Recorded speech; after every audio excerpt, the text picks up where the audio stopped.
तो आज हमारा डे 3 है।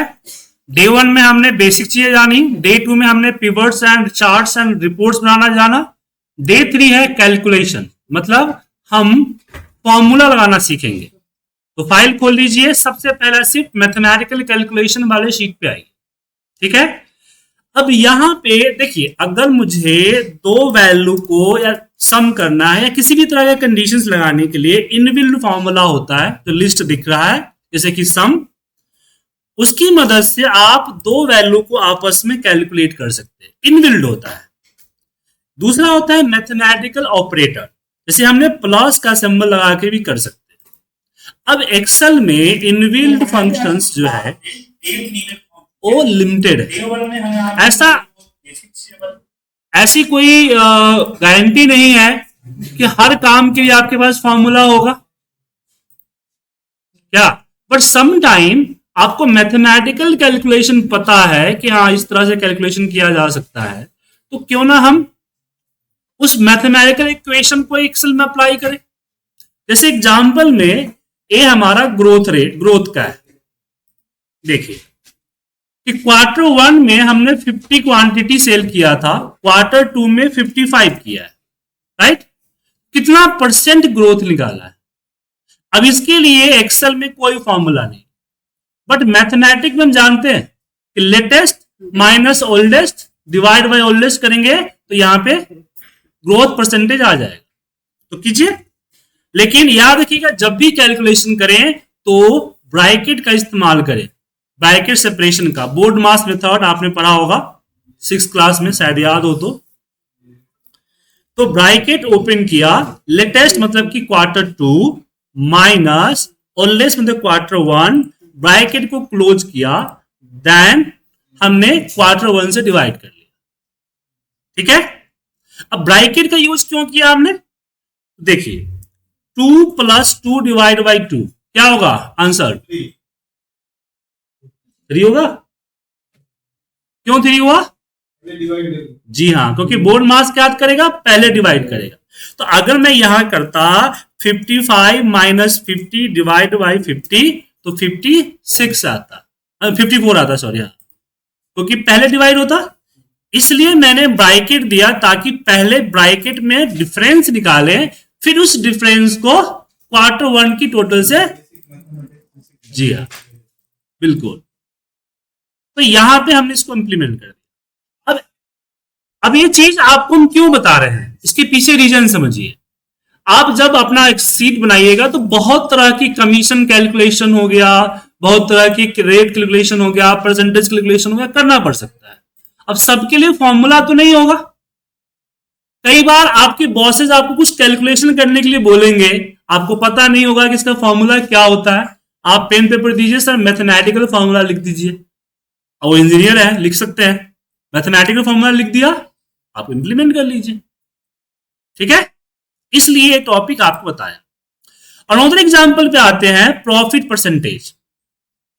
सेम फॉर्मूला है कि यहां पे in the bracket cell minus by divide by enter मारिएगा, रिजल्ट आया और यहां पे परसेंटेज अप्लाई कर दीजिए, ठीक है।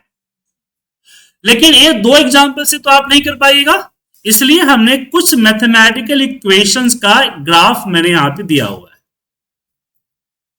ठीक है। इसको कर सकते हैं आप ट्राई, तो सब नहीं करना है, कुछ कीजिए। कैसे करेंगे, तो सबसे पहला एक हम आपको दिखाते हैं, ठीक है। तो सबसे पहला यह हमारा क्यूबिक है, जिसमें b है, l है और h है, 3 वेरिएबल है।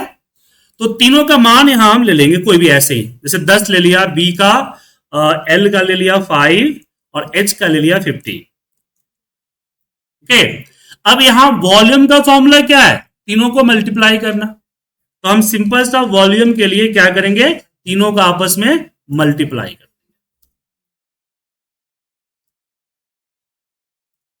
आया रिजल्ट। दूसरा यहां पे surface area, curve surface area. तो कर्व सरफेस एरिया में क्या है, ये बता रहा है 2 मल्टीप्लाई बाई एच। तो हमेशा बोर्ड मास मेथड यूज कीजिए, 2 मल्टीप्लाई बाई एच को सिलेक्ट कीजिए। देन अगेन मल्टीप्लाई, क्योंकि ये एच और ब्रैकेट भी मल्टीप्लाई ही है, और ब्रैकेट में क्या कीजिए एल प्लस बी कर दीजिए, आ जाएगा।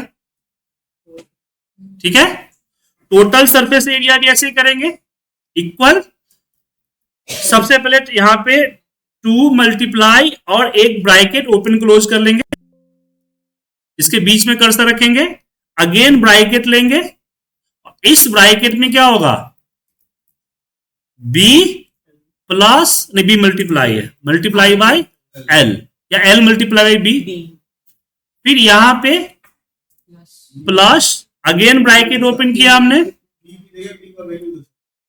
हाँ वैल्यू देना बस, तो यहां पे हाँ b लिख दिया ना,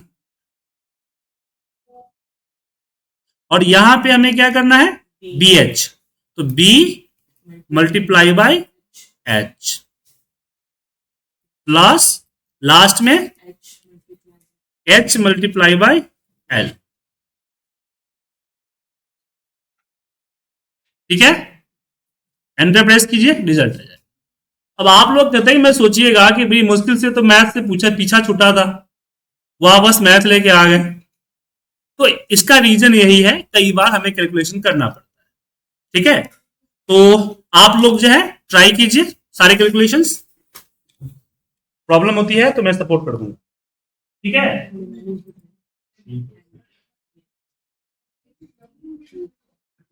वैल्यू अज्यूम कर लीजिए। ठीक है, और यहाँ पे देखिए, मैं यहाँ पे एक चीज और बता देता हूं, ये आपका सिंबल देख लीजिए, प्लस होता है, माइनस होता है, मल्टीप्लाई, ये आपका डिवाइड आता है, एक और आता है पावर, शिफ्ट के साथ 6 प्रेस करेंगे तो पावर होता है, जैसे 10 स्क्वायर निकालना है तो 10 का पावर 2। ठीक है,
सारा ट्राई नहीं करना,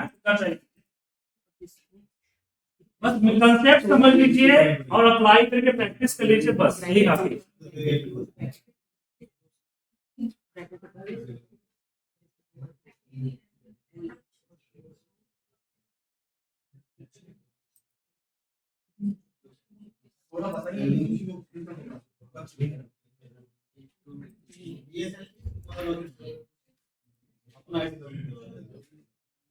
तो अगली टॉपिक हमारी है परसेंटेज कैलकुलेशन। सबसे पहले परसेंटेज का सिस्टम समझिए एक्सेल में। अगर आप एक्सेल में 20% टाइप करना चाहते हैं तो 20% का सिंबल होना चाहिए, तभी 20% आएगा। अगर आपने 20 मैनुअल टाइप कर दिया, इसका मतलब है कि आपका परसेंटेज का सिंबल लगाइए तो 2000 आएगा। क्यों? क्योंकि एक्सेल के अंदर में 1 = होता है 100%। जब आप परसेंटेज टाइप करते हैं, जैसे मैंने 65 टाइप किया, 65%, तो जैसे इसको जनरल फॉर्मेट में परसेंट हटा के जनरल कीजिएगा तो 0.65 हो जाएगा। तो याद रखिएगा, जब भी हम कोई परसेंटेज टाइप करते हैं तो एक्सेल इसको डेसिमल में रिकॉग्नाइज करता है।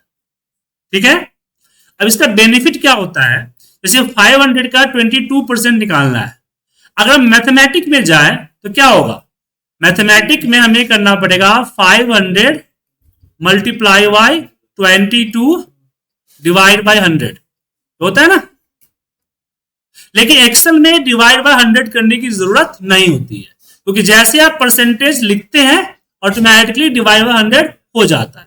तो मुझे अगर परसेंटेज निकालना है तो जस्ट मुझे दोनों को आपस में मल्टीप्लाई करना हो। ठीक है, आ गया आंसर।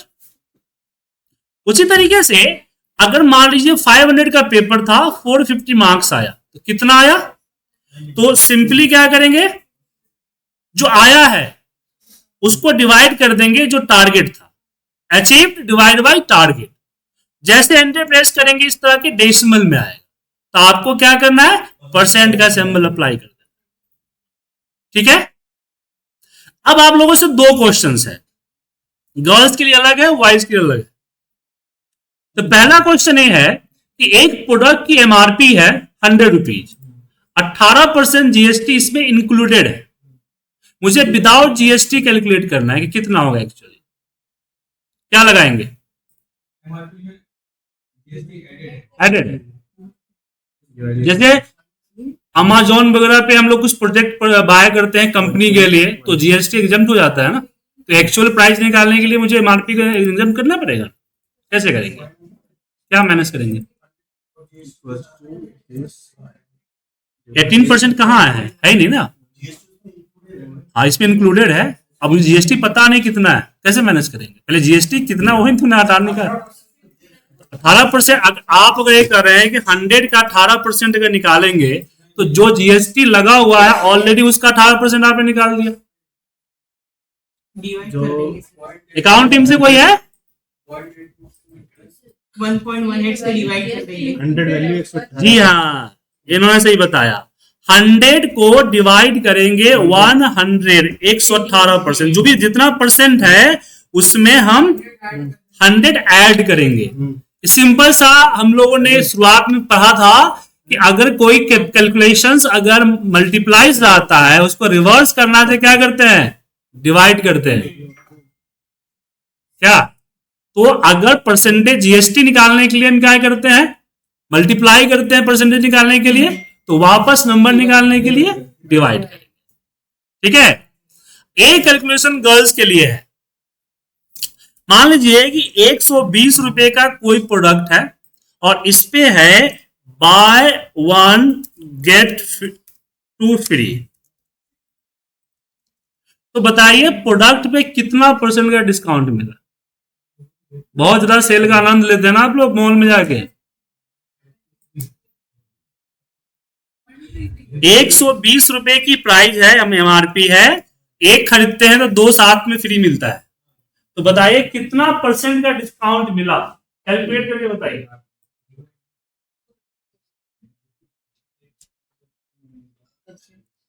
वाई चार्ज इसको स्किप कर सकते हैं क्योंकि हम लोग डिस्काउंट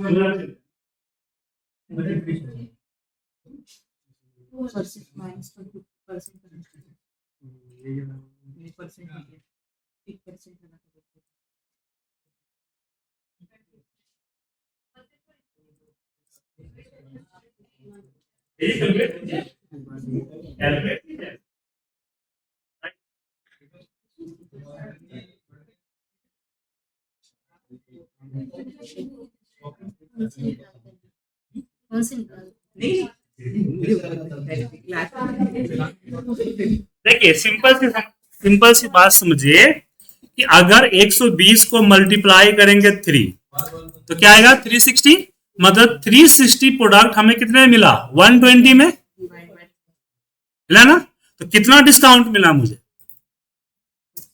240, तो 240 आया है किस में से, 360 में से, 240 तो 66% का डिस्काउंट मिला है, 33% हमने दिया है पैसा, 360 रुपए देने थे लेकिन हमने क्या दिया 120 रुपए दिए, तो डिस्काउंट कितना का मिला 66% का ठीक है, समझ में आया कि नहीं सबको? तो परसेंटेज कैलकुलेशन करना सीख गए या ट्राई कीजिएगा? तो ट्राई कर सकते हैं आप लोग। आगे बढ़े, चलिए अब आते हैं बारी राउंड की। कई बार हमें इस तरह के डेसिमल्स नंबर्स मिल जाते हैं, तो आप लोग यहां से डेसिमल को कम ज्यादा कर सकते हैं, लेकिन ध्यान रखिएगा कोई भी फॉर्मेटिंग, चाहे किसी भी तरह की फॉर्मेटिंग इस्तेमाल करते हैं तो आपकी सिर्फ विजिबिलिटी को चेंज करता है, ओरिजिनल वैल्यू जैसा है वैसा ही रहता है, और कैलकुलेशन हमेशा ओरिजिनल वैल्यू पे होता है। कई बार आपने देखा होगा कि आपने यहां से राउंड कर दिया और जब उसका टोटल करते हैं तो नॉर्मली देखते हैं उसमें देखते हैं डिफरेंस आ जाता है 1-2 रुपए का, वो डेसिमल्स के ही कारण होता है। तो डेसिमल्स को रिमूव करने के 3 फॉर्मूले होते हैं, मेरे साथ आप लोग भी लगाएंगे, ठीक है। पहला होता है राउंड का फॉर्मूला, ROUND, राउंड। राउंड लगाइए सर, ट्राई कीजिए। सिलेक्ट करके कॉमा 0, 0 मतलब कितना डेसिमल पहले से चाहिए, ठीक है, मतलब कि 0 मतलब कोई डेसिमल प्लेसेस नहीं। अगर हमने 1 कर दिया, पीछे नहीं दिख रहेगा आप लोगों को, यहां चाहिए ना खाली यहां पे, ठीक है, ब्रैकेट क्लोज कीजिए। तो राउंड क्या करता है, नियरेस्ट देता है, समझे। नियरेस्ट का मतलब यह है जैसे कि यहां पे अगर 15.60 हुआ तो ये 16 के नियरेस्ट है तो 16 देगा। अगर 15.47 किया तो 15 के नियरेस्ट है तो 15 देगा। तो राउंड फॉर्मूला क्या करता है, नियरेस्ट वैल्यू देता है। अब बोलेगा सर डेसिमल 0 दिख रहा है, तो डेसिमल प्लेसेस के कारण दिख रहा है, जिसको यहां से कम कर सकते, तो आप हमेशा अपर लेता है। अगर जो उसको जो ऐसा बीच में आ गया ना तो हमेशा आगे बढ़ेगा, पीछे नहीं आएगा। दूसरा एक फॉर्मूला होता है हमारे पास राउंड डाउन। राउंड डाउन हमेशा ये समझिए कि डेसिमल हटाने का काम करता है। यहाँ पे डेसिमल प्लेसेस ले सकते हैं, जैसे आपने 1 डेसिमल प्लेसेस ले लिया तो ये आपका 2 दिखाएगा, ठीक है ना। 0 कर दीजिएगा, इसका मतलब डेसिमल हट गया। तो राउंड डाउन एक तरह से समझिए कि डेसिमल रिमूव करने का काम किया, ठीक है ना। और दूसरा होता है राउंड अप। राउंड अप हमेशा अपर देता है। 0 कर दीजिएगा, डेसिमल डिजिट नहीं आएगा, नंबर डिजिट। जैसे कि यहां पे अगर मान लीजिए 1.5 किया तो फिर भी 2 आएगा यहां पे राउंड अप में। अगर मैं यहां पे 1.10 किया फिर भी 2 आएगा, समझे। तो राउंड इधर समझ सकते हैं कि अगर इंटरनल ट्रांसफर करना हुआ तो राउंड यूज कीजिए, किसी को पैसा देना है तो राउंड डाउन यूज कीजिए, किसी से लेना है तो राउंड अप यूज कीजिए, ठीक है। राउंड का फॉर्मूला ट्राई सबने कर लिया, ओके। लेकिन अगर मैं नंबर को राउंड करना चाहूं तो, नंबर को राउंड करना चाहूं जैसे कि दर्जन के हिसाब से राउंड हो जाए। मान लीजिए कि आपकी पार्टी होने वाली है और आपको जो है 15,630 बॉटल चाहिए पेप्सी की। मुंह से बियर निकलने वाली थी लेकिन पेप्सी कर दी, ठीक है। पेप्सी की बोतल चाहिए। अब होलसेलर कहता है कि हम लूज नहीं बेचते, बताइए कितना कार्टन चाहिए, कार्टन के हिसाब से बताइए। तो आपने पूछा कितने होते हैं कार्टन में, तो बोला 16 होते हैं कार्टन में। अब आपको ये बताना है कि 16 के हिसाब से 530 के नजदीक कितना आएगा जो 16 से डिवाइड हो जाएगा, कार्टन के हिसाब से हो जाएगा।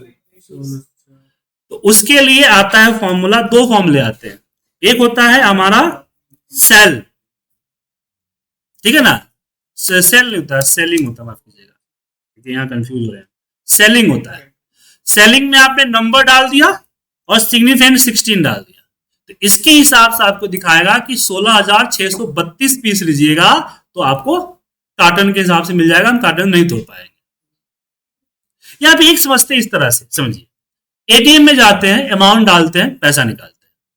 तो एटीएम में आपने डाला 12,360, एटीएम क्या बोलेगा, please enter the amount in 500 multiplex. मान लीजिए जब एटीएम आपके एक्सेल से चल रहा है, आप ये करना चाहते हैं, सजेशन देना चाहते हैं कि भाई इतना अमाउंट तो नहीं निकलेगा, आप मिनिमम 12,000 निकाल लीजिए या 12,500 निकाल लीजिए। मतलब कि मुझे 12,360 को 500 के हिसाब से राउंड डाउन में और राउंड अप में दोनों में निकालना है। तो दो फॉर्मूले होते हैं, फ्लोर होता है राउंड डाउन के लिए, इसको सिलेक्ट किया और यहाँ पे 500 का सिग्निफिकेंट दे दिया, तो ये आ गया आपको 12,000। और दूसरा होता है सेलिंग, जो मैंने थोड़ा देर पहले बताया, जो कि सेलिंग में छत, याद रखिएगा डाउन है तो फ्लोर, छत, फॉर्मूला याद करने में काम करेगा आपका। ठीक है, तो आप लोग ट्राई करना चाहें तो ट्राई कर सकते हैं।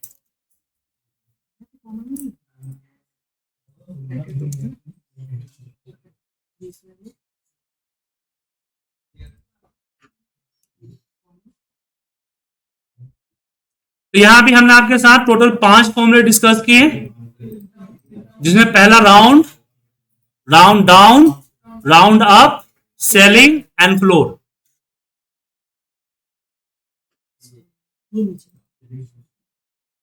ट्राई कीजिए सभी लोग, सर ट्राई कीजिए सेलिंग का।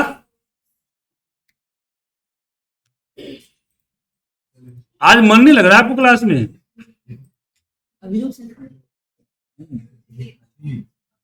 कल बहुत अच्छा कर रहे थे लोग। हाँ, कल पीरियड के लिए हाँ।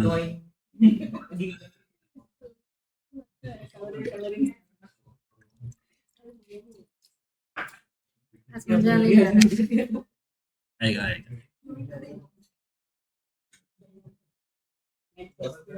आज माइंड गेम है। मैथमेटिक्स। किसी को दिक्कत तो नहीं है?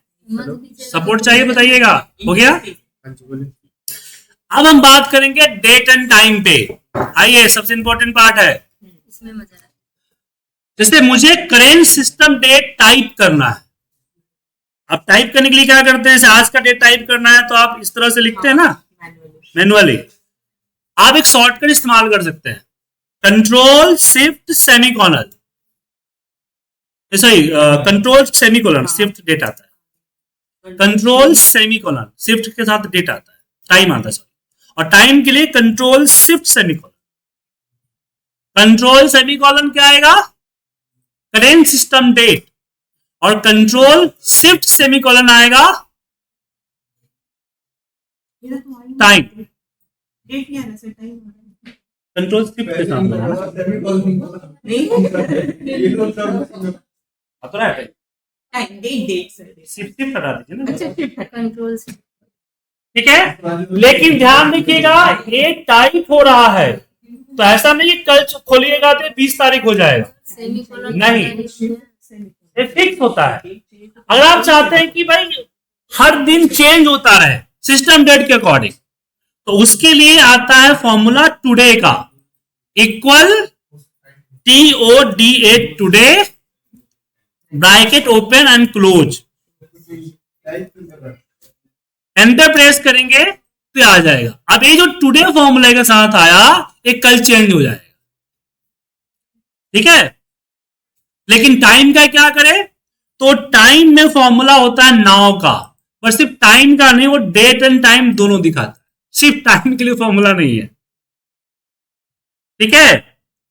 तो today formula current system date देता है और now formula current system date and time देता है, ठीक है। अब हम बात करते हैं एडिशन। जैसे आज की डेट है और मुझे इसमें 10 दिन जोड़ने हैं, तो मैंने आपको लास्ट टू लास्ट क्लास में फर्स्ट में बताया था कि डेट आखिर में डेट नहीं होता है, क्या होता है, नंबर होता है। तो हम इजीली क्या कर सकते हैं, जस्ट प्लस कर सकते हैं, ठीक है। प्लस माइनस घटाना है तो माइनस, ऐड करना है तो प्लस कर दीजिए, वो डेट ऐड हो जाएगा। तो किसी भी डेट में दिन जोड़ने हैं तो जस्ट प्लस कीजिए, अगर माइनस करने हैं सब्ट्रैक्ट करने हैं तो माइनस कर दीजिए। लेकिन मंथ, अगर मुझे इसमें 3 महीने जोड़ने हैं तो क्या करेंगे, अब ये मत बोलिएगा कि 90 कर लेंगे, हर महीने का दिन अलग होता है ना, 3 महीना मतलब 90 डेज थोड़ी होता है। अगर किसी डेट में 3 महीना जोड़ना है, मतलब कि अगर 19 तारीख को अगर मान लीजिए कोई काम 3 महीने का कॉन्ट्रैक्ट आपने लिया हुआ है, तो 19 तारीख है तो 3 महीने बाद कौन सी डेट होगी जो फिनिश होगा, समझ गए ना। तो इसमें 19 तो फिक्स होना चाहिए ना, क्योंकि दिन के हिसाब से नहीं चल रहा है, मंथ के हिसाब से चल रहा है। तो यहां पे एक फॉर्मूला आता है ई डेट का। क्या आता है? ई डेट। ई डेट फॉर्मूले में स्टार्ट डेट और यहां कॉमा मंथ डालिए, प्लस करने हैं तो नॉर्मल डालिए, माइनस करने हैं तो माइनस के साथ डालिए, ठीक है, निगेटिव में। जैसे एंटर प्रेस कीजिएगा ना तो नंबर आएगा, डेट नहीं आएगा। मैंने क्या बताया था shortcut, control shift hash, date बन जाएगा। अच्छा, इसका फायदा एक भी और भी है, जैसे मान लीजिए कि ईएमआई वगैरह है ना आपका, कि भाई ये आपका डेट ड्यू डेट हो गया और ये आपका ईएमआई हो गया। तो कोई अगर बैंक का स्टेटमेंट देखते होंगे ना आप कि ये आपका 10 जनवरी का एक ईएमआई था, मान लीजिए 6500 का, तो अगला जो आएगा 10 फरवरी में आएगा, उसके अगला 10 मार्च में आएगा।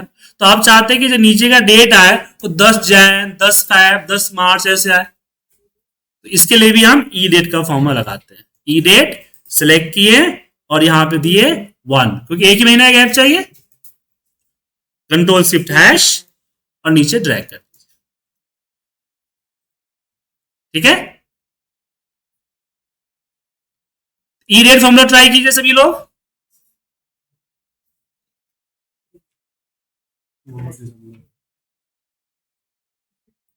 ई डेट प्लस भी कीजिए और माइनस भी कीजिए।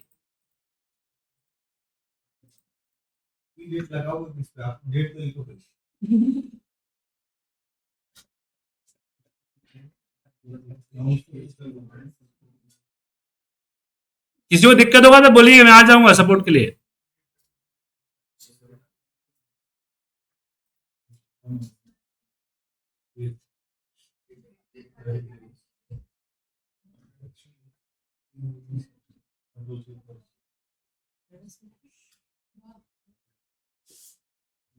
हो गया सबका?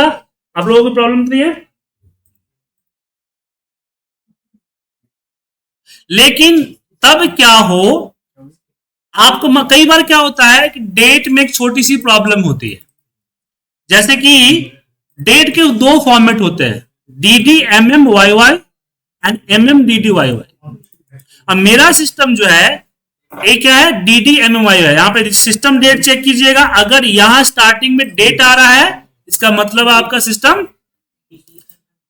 D D M M Y Y. यहां मंथ शुरुआत में मंथ आ रहा है तो M M D D Y Y है। तो उसमें प्रॉब्लम क्या होगा कि अगर मान लीजिए मैंने आपको कोई डेट फाइल भेजी, उस पर मैंने डेट डाल रखा है 1 दिसंबर का, राइट, आपके सिस्टम में हो जाएगा 12 जैन, क्योंकि आपके सिस्टम में मेरा जो मंथ है 12 वो हो जाएगा आपका डेट और डेट हो जाएगा मंथ। ऐसे चीज से बचने के लिए आपको ऐसा लगे तो क्या कीजिए, डेट मंथ ईयर को अलग अलग टाइप कीजिए कॉलम में, जैसे कि डे, मंथ और ईयर, ठीक है।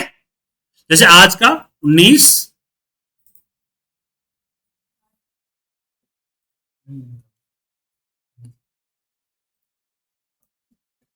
और यहां पे मंथ डाल दिया 8 और 2026। बट ये तो अलग अलग हो गया ना, डेट तो बना नहीं। अब आपको कैलकुलेशन करना है, जैसे कि प्लस करना है, ई डेट लगाना है, कुछ और लगाना है, दिक्कत हो जाएगी। तो उसके लिए फॉर्मूला होता है डेट का। डेट जिसमें ईयर को सिलेक्ट कर लीजिए, मंथ को सिलेक्ट कर लीजिए और डे को सिलेक्ट कर लीजिए। पहले ईयर, मंथ, डेट। तो डेट फॉर्मूला जो नंबर्स में अलग अलग सेल पे आपका ईयर, मंथ, डे डाला हुआ है वो बना देगा। या फिर आज का डेट लिखना भी है तो आप डेट में लिख दीजिए, डेट 2026 कॉमा 8 कॉमा डे डाल दीजिए, ठीक है, आ जाए। तो डेट फॉर्मूला क्या करता है, कंबाइन करता है, मतलब कि ईयर, मंथ, डे जो अलग अलग है उसको कंबाइन करता है।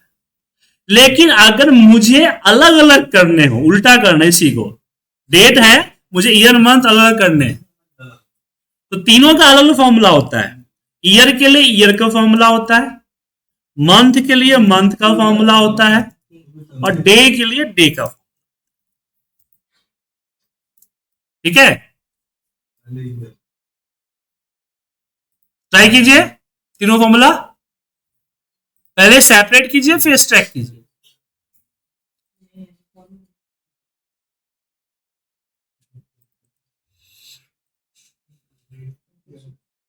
चलिए सर, आपके लिए काम दे रहा हूं। आज की डेट है, मुझे इसमें 2 साल 4 महीने 22 दिन ऐड करने हैं। कैसे करेंगे? चलिए थोड़ा सा दिमाग एक्सरसाइज आप भी कीजिए।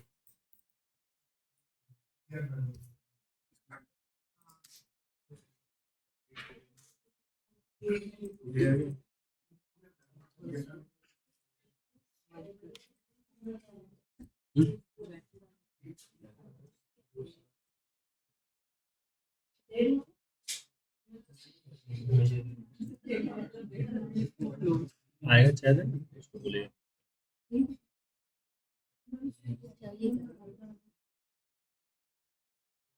कॉफी अभी तक आया नहीं, बोलो तो ना उसको। कल भी नहीं लेके आया।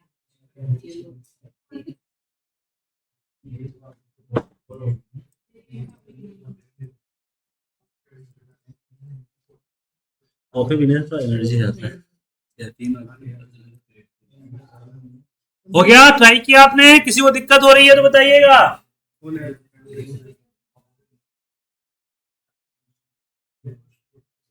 कैलाश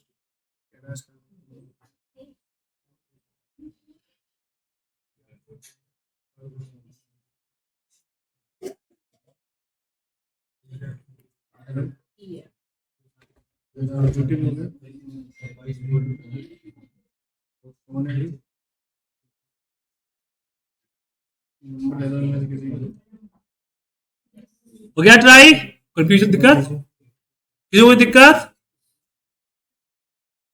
सबने कोशिश कर लिया? सर हुआ आपसे? किसका?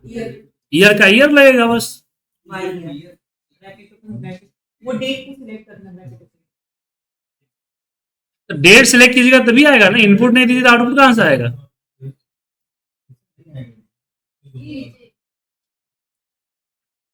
चलिए सर दिखाता हूं, यहां देखिए सर।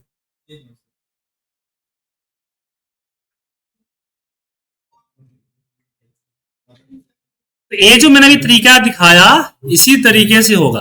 एक डेट में एक पीरियड ऐड करना है, तो यहां पे हम लाएंगे फॉर्मूला डेट का। ठीक है, डेट में, डेट के अंदर अब यहां देखिए, एक फॉर्मूले के अंदर दूसरा फॉर्मूला डाल रहे हैं।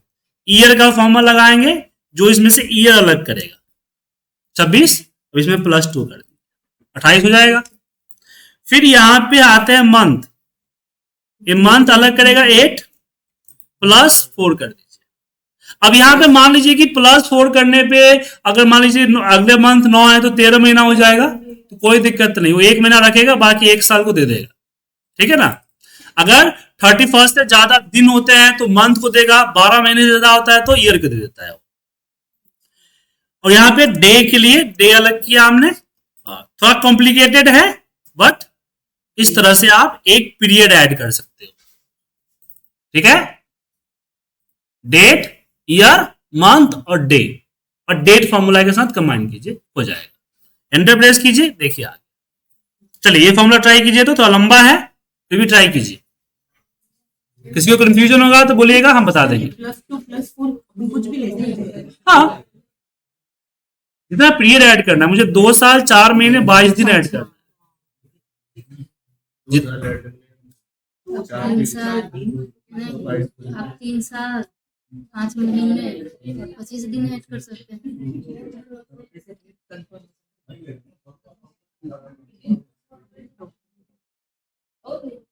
कितने साल में देखो,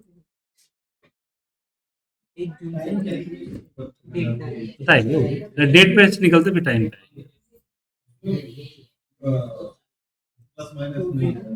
टाइम में कर सकते हैं। आप क्या पूछने वाले हैं पता पहले पता रहता है। जैन जून। हाँ इसलिए तो मैंने पहले से इसमें कोई डेटा नहीं रखा होगा ना, एज पर योर रिक्वायरमेंट यहाँ हम बताते जाएंगे।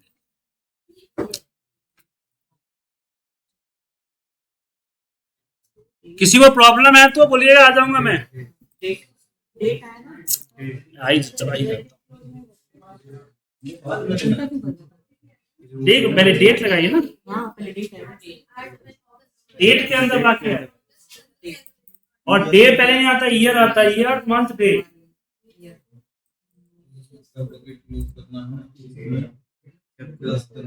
ये फिर से select bracket से करना प्लस कितने दिन हुए?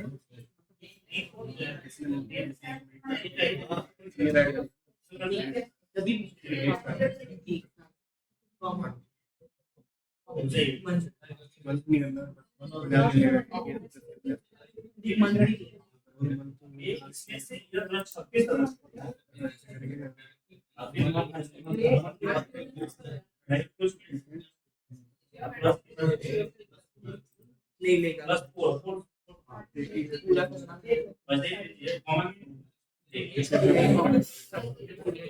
2 महीने का 2 मंथ फिर से डेट सेलेक्ट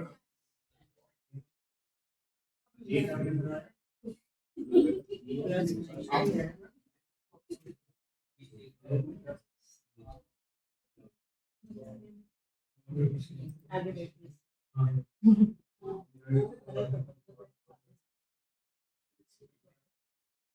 इधर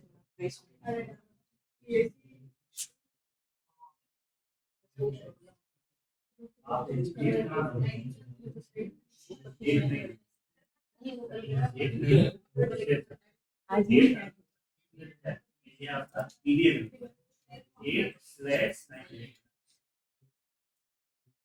ठीक है।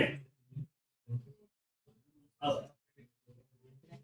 आपने डेट डाला, डेट को डेट नहीं है।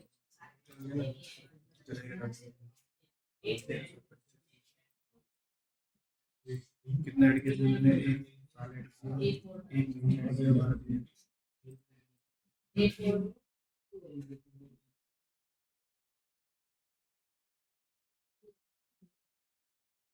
हो गया?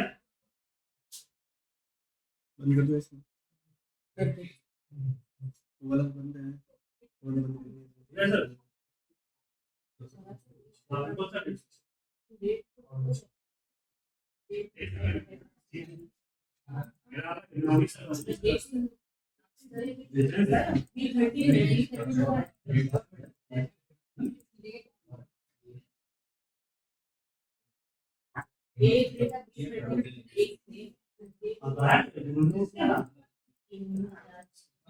छब्बीस है ना,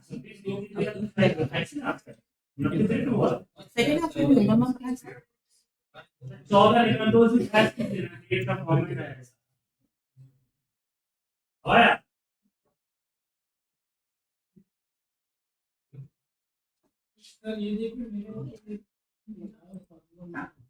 हाँ आपका डेट जो है डेट नहीं है, जैसा आपके यहाँ लिखना है 8/19 आ गया।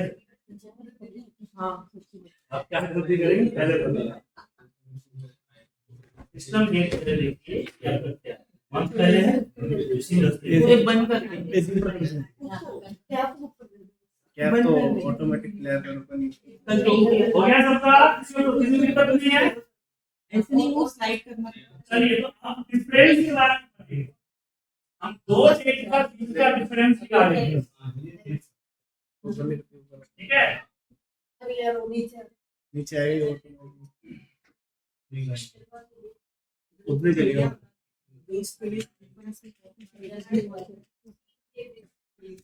चलिए 20 दो डेट का बीच का डिफरेंस, जैसे 1 अगस्त यहाँ पे हमने डाला और आज की डेट डाला, कितने दिन हुए? तो लेटेस्ट डेट हमने पहले बताया था कि ये क्या होता है, नंबर होता है। तो हमें प्लस किए तो यहाँ पे माइनस कर देंगे, latest date minus oldest date. लेकिन याद रखिएगा एक हमेशा कम आता है इसमें। 19 अगस्त है तो इसमें 18 क्यों आया, 19 दिन आना चाहिए ना, क्योंकि 19 अगस्त पूरा थोड़ी हुआ है अभी। तो अगर आपका यह कंफ्यूजन है कि 19 आना चाहिए तो फिर इसमें +1 कर दीजिएगा, वरना ये एक दिन कम देगा। लेकिन अगर मान लीजिए दो डेट के बीच के अंदर मुझे डिफरेंस चाहिए नेट वर्किंग डे, मेरी company Saturday and Sunday off होती है, उसके अलावा जो है हमारा कंपनी जो है 15 अगस्त को छुट्टी पे था, 10 जनवरी को छुट्टी पे था अक्टूबर में, तो जो भी ईयर के जितने भी हॉलीडे है ना उसका लिस्ट लगा ली, तो कंपनी छुट्टी रहती है। तो मुझे पता करना है कि मेरी कंपनी ओपन कितने दिन रहे, मतलब सैटरडे एंड संडे को छोड़ के और हॉलीडे को छोड़ के, ठीक है। तो उसके लिए फॉर्मूला आता है नेटवर्क डेज, ठीक है, नेटवर्क डेज। जैसे कि स्टार्ट दिया एंड हॉलीडे लिस्ट सेलेक्ट कर लिया, आ गया 13 डेज। दोबारा बताता हूं, network days, start date, end date, और आप यहां पे हॉलीडे दे दी, ठीक है। कई सारी कंपनी जो है आपका जो ग्रेसिंग पीरियड को डेज में काउंट करती है, वर्किंग डेज में। तो कई बार आप बोलते हैं सर इतना महीने तो हो चुके हैं अभी फिर भी मेरी कंफर्मेशन लेटर नहीं आया। इसका मतलब है कि आपका सैटरडे एंड संडे और आपकी हॉलीडेज को उन्होंने काउंट नहीं किया। अब आपकी कंपनी करती है इसके बारे में पता नहीं, बहुत सारी कंपनी करती है, एसेंशियल हो गया, डब्ल्यूएमएस हो गया, जैनपैक्ट हो गया, एसबीआई कार्ड हो गया, ऐसा कंपनी करती है, ठीक है। लेकिन प्रॉब्लम यहां पर है कि आपकी छुट्टी तो सैटरडे संडे होती नहीं है, सिर्फ संडे होती है क्या, या किसी और दिन भी होती है। कॉर्पोरेट में ऐसा होता है, जितने भी कॉर्पोरेट्स हैं वो सैटरडे संडे छुट्टी देती है। तो क्या करें उसके लिए, उसकी दिक्कत नहीं, उसके लिए एक और फॉर्मूला है, वो है network date dot INTL। INTL का मतलब है इंटरनेशनल। इसमें आप स्टार्ट डेट लीजिए, एंड डेट लीजिए, और यहां पे लिस्ट ऑफ हॉलीडे है कि आपकी कंपनी कब छुट्टी होती है, सैटरडे संडे, मंडे संडे, सिर्फ संडे या मंडे या ट्यूसडे। आप इसमें से चूज कर सकते हैं। कैसे चूज करेंगे, या तो टैब प्रेस कर दीजिए इस पे एरो की से, या इसका नंबर 11 दिख रहा है वो 11 टाइप भी कर सकते हैं, ठीक है। और उसके बाद लिस्ट ऑफ हॉलीडे, ठीक है, एंटर प्रेस कीजिएगा, आपका डेज बता देगा कि इन दोनों डेट के बीच में सिर्फ संडे हटा दें और छुट्टियां हटा दें तो कितने दिन होते हैं एग्जैक्ट वर्किंग। तो आई थिंक पहले वाला जो आपका नेटवर्क डेज आपके काम का नहीं है, तो दूसरा वाला जो है इसको याद रखिए। तो इसको ट्राई कीजिए, तो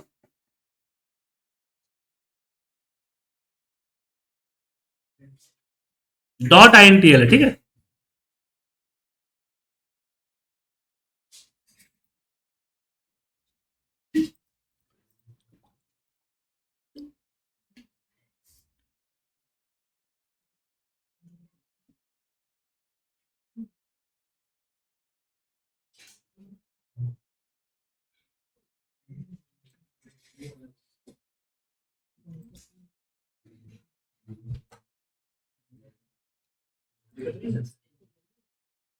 प्रॉब्लम पूछ लीजिए।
पता है क्यों ये वाली रेंज ये वाला पूरा ये हॉलीडे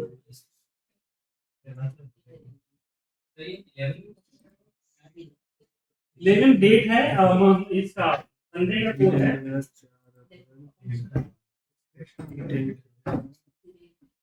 सिलेक्ट कर लीजिए, टाइम भी कर सकते हैं।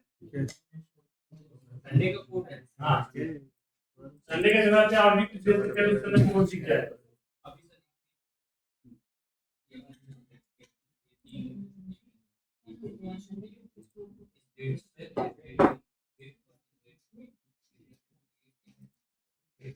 हाँ, इसमें सैटरडे संडे भी नोट किया। हाँ, वर्किंग डेज 8 दिन का वर्किंग डेज है, सैटरडे संडे हटा के, और अगर ये डेट इसके बीच में है उसको, और नहीं है तो नहीं है। हाँ, हटा संडे सैटरडे संडे नहीं पढ़ना चाहिए। सैटरडे संडे हुआ तो किसी एक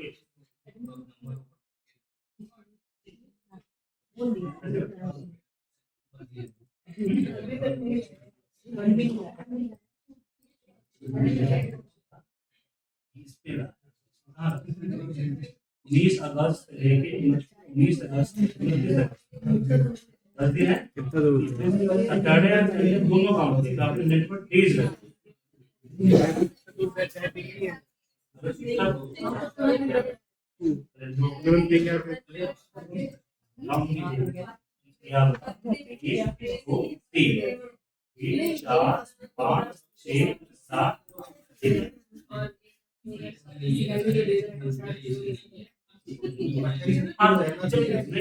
जो डेट आप आएगा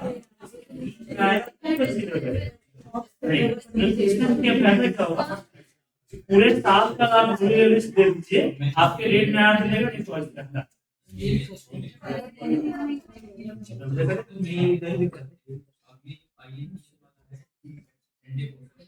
इसमें आप चूज कर सकते हैं कि आप छुट्टी करो, बहुत सारे रोटेशनल जो टैग छुट्टी होती है कि आपकी कंपनी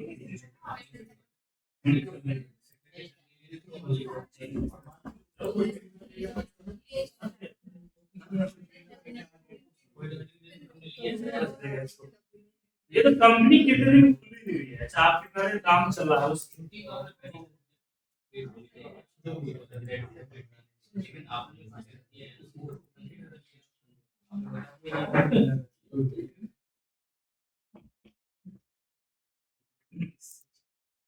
इसका यूज बेसिकली क्या होता है कि जैसे कि आपको परसेंटेज निकालने हैं किसी की कि किसने कितना परसेंट अटेंडेंस दिया, ठीक है ना, तो उस केस में कितना दिन वो प्रेजेंट था डिवाइड बाय कितनी कंपनी खुली हुई, उससे क्या होगा कि सैटरडे संडे हॉलीडे का नंबर ऐड होके परसेंटेज को इफेक्ट नहीं करेगा।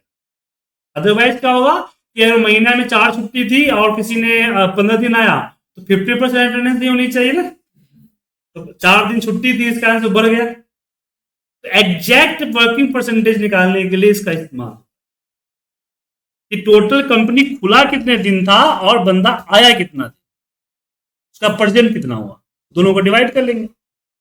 चलिए अब एक लास्ट फॉर्मूला है आपका, वो बताते हैं। लास्ट फॉर्मूला ये है कि आज कोई मान लीजिए कि आपने एक एचआर में या किसी में या कहीं भी एक एप्लीकेशन फाइल किया हुआ, किसी चीज की एप्लीकेशन, अब वो डिपार्टमेंट आपको बोला है कि आपकी एप्लीकेशन या आपका जो भी रिक्वेस्ट है उसको प्रोसेस करने में 90 या 10 या 20 या 50 डेज का टाइम लगेगा। अब आपको ये बताना है, एग्जैक्ट डेट देना है कि भाई 19 डेज बाद कब आइएगा। तो 90 वर्किंग डे की बात हो रही है, ना कि 19 डेज की बात हो रही है। तो सैटरडे संडे हॉलीडे सब को हटा के कितने दिन, कौन सा डेट पड़ेगा एग्जैक्ट 90 डेज बाद, उसके लिए हालांकि वर्क डे भी है लेकिन वर्क डे आपके लिए काम का नहीं है, इसलिए आप लोग वर्क डे डॉट इंटेल ये लीजिए, INTL इंटरनेशनल। सेम है, यहां पे आपने डाल दिया डेट कि भाई हमारा स्टार्ट डेट कौन सा है और आपने डाल दिया नंबर ऑफ डेज। उसके बाद आपने सिलेक्ट किया अपना वीकेंड्स जो है उसका नंबर, एंड हॉलीडे लिस्ट। अगर इस डेट पीरियड में हॉलीडे पड़ रहा है तो कंसीडर करेगा, नहीं तो नहीं करेगा। इसलिए पूरे साल का आप सिलेक्ट कर सकते हैं। एंटर प्रेस करते ही आएगा आपका नंबर्स, कंट्रोल शिफ्ट हैश कीजिए। तो 19 डेज बाद संडे को छोड़ के 10 सितंबर का डेट पड़ेगा। ठीक है, इससे आप लोग ये निकाल सकते हैं कि भाई किसी एम्प्लॉय की अगर 180 दिन की वर्किंग डे के बाद उसको कंफर्मेशन लेटर देंगे तो उसकी कंफर्मेशन लेटर कब आएगी वो आप डिसाइड कर सकते हैं। ठीक है ना, तो इसको ट्राई कीजिएगा। ये फॉर्मूले समझ में आ रहा है ना, ज्यादा एडवांस तो नहीं लग रहा आप लोगों को?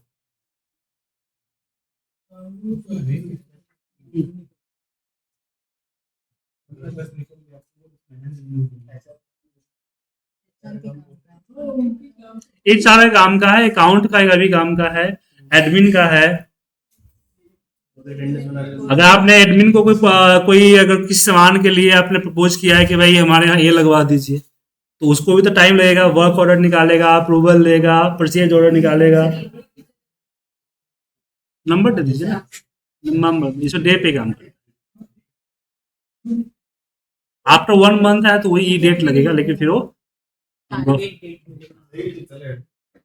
सैटरडे संडे किसी नहीं करेगा। तो ये जरूरी नहीं है कि सिर्फ एचआर करे, इसमें सब कोई कर सकता है। चलिए, सबने कर लिया, कोई पीछे तो नहीं है। अब बात करते हैं टाइम में। जैसे कि अगर मान लीजिए अभी का टाइम मुझे टाइप कर लिया और मुझे इसमें 10 मिनट ऐड करने, ठीक है ना, 10 मिनट ऐड करने, तो मिनट को मिनट फॉर्मेट में अगर आपने लिख दिया इस तरह से तो जस्ट प्लस कर दीजिए। लेकिन अगर आपने 10 मिनट को नंबर में डाल दिया तो एक्सेल में 1 = 24 आवर होता है, समझे? तो अगर आप जनरली इसको प्लस करने की कोशिश करेंगे तो 10 दिन 12 घंटे लेगा, जो कि गलत हो जाएगा। तो यहां पे क्या करें, तो यहां पे आता है फॉर्मूला टाइम। जैसे डेट का फॉर्मूला था ना, ऐसे टाइम का फॉर्मूला होता है, जिसमें आवर 0 डाल दिया, मिनट 10 डाल दिया और सेकेंड डाल दिया। ऐसे डाल दीजिएगा तो टाइम बना देता है, इस तरह का टाइम बना देता है। ठीक है, फिर आप प्लस माइनस जो करना है कर सकते हैं किसी भी पर्टिकुलर टाइम। ये आपका आवर है, मिनट है, सेकेंड है, जो जरूरत हो वो डाल दीजिए। तो किसी भी टाइम में को जोड़ना या किसी पीरियड को घटाने का काम इस फॉर्मेट से कर सकते हैं। अगर टाइम फॉर्मेट में है तो सिंपल है, अगर नंबर्स में डाल दिया तो गड़बड़।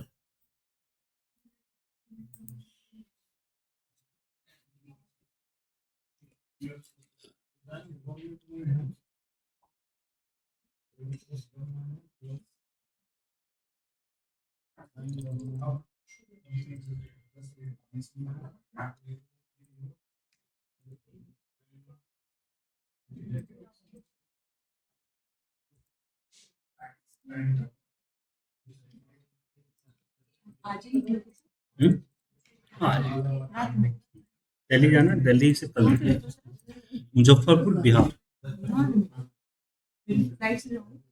नहीं दिल्ली जाना, दिल्ली से मम्मी को 42 आवर्स नहीं, 7 घंटा दिल्ली है, दिल्ली से 11 घंटा।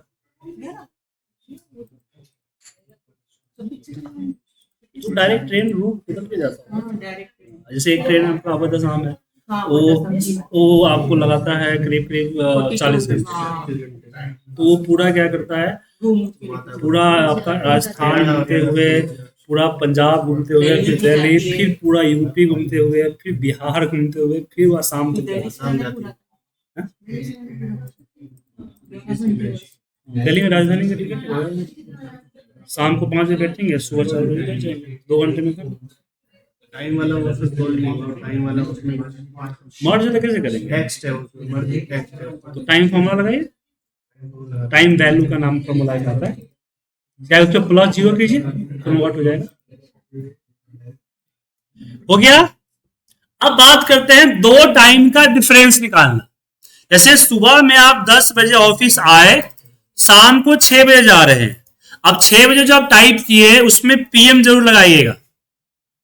अगर आपने से 6 टाइप कर दिया तो मॉर्निंग का ले लेगा वो, तो स्पेस देगा, पीएम लिखना भी तो स्पेस देके। अगर प्रॉब्लम है तो आप इसमें 18 डालिए, 24 घंटे का डिफरेंस जो है डालिए, ठीक है। अब दो टाइम को दोनों टाइम फॉर्मेट में है, तो latest time minus oldest time करके एंटर मारेंगे तो डिफरेंस आ जाएगा, समझे। दो टाइम का डिफरेंस निकालने के लिए latest time minus oldest time. दिक्कत तब आएगी जब टाइम में दिन का गैप होगा। जैसे आज तारीख है 19/18, स्पेस दे के मैंने डाला यहां पे दोपहर का 2 बजे, ठीक है। और आज रात को 3 बजे हम ऑफिस से छूटेंगे तो डेट तो चेंज हो गई, मतलब कि 20/8, और यहां पे हमने डाला सुबह के 3 बजे। तो टाइम, डेट और टाइम इस तरह से होना चाहिए। अगर नहीं है, मान लीजिए अलग अलग कॉलम में, जैसे 9 यहाँ पे आज का डेट ये हो गया और दोपहर के ऑफिस का टाइम ये हो गया, और फिर यहाँ पे कल का डेट हो गया और कल की सुबह के टाइम। अगर इस तरह से लिखा हुआ है तो कुछ प्रॉब्लम नहीं है, दोनों को प्लस कर दीजिए। डेट एंड टाइम प्लस करेंगे तो इस तरह के डेट एंड टाइम हो जाएगा। टाइप कर रहे हैं तो इकट्ठे टाइप कर दीजिए। अगर टाइप किया हुआ है अलग अलग सेल में तो क्या कीजिए, दोनों को प्लस कर दीजिए, डेट प्लस टाइम। फिर डिफरेंस निकालने के लिए latest date and time minus oldest date and time, same latest date and time minus oldest date and time. पर टाइम फॉर्मेट में नहीं है तो उसके लिए राइट क्लिक कर फॉर्मेट सेल पे जाएंगे, यहां टाइम, और टाइम में जो है डिफरेंस वाला सेलेक्ट कर लीजिए। अगर 24 घंटे से भी ज्यादा का डिफरेंस है तो फिर यहां पे इंग्लिश चेक कर लीजिए, होगा यहां पे,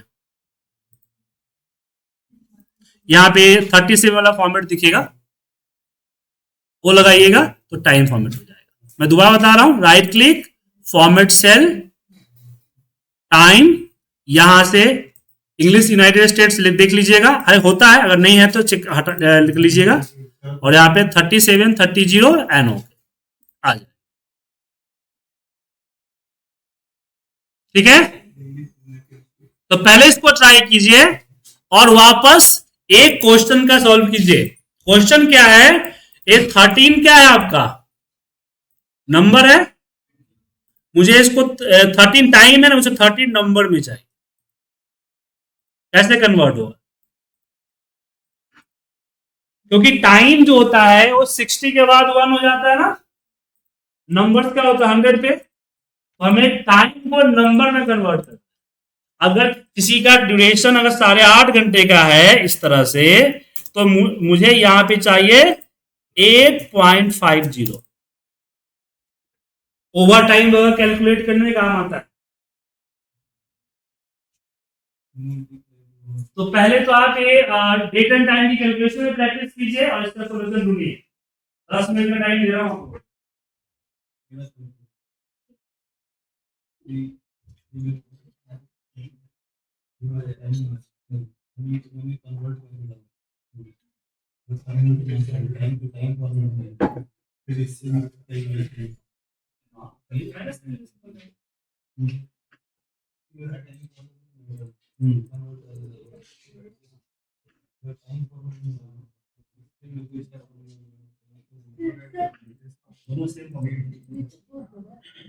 यही तो आप मेरा सवाल अब यही तो बोल रहे हैं कि अगर टाइम नंबर है तो उसको टाइम में घूमन कैसे कन्वर्ट 1.67 मल्टीप्लाई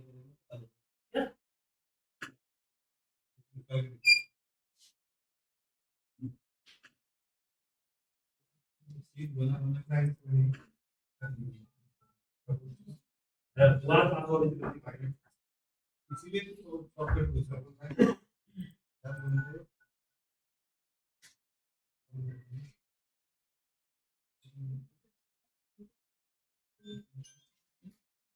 ट्राई कीजिए।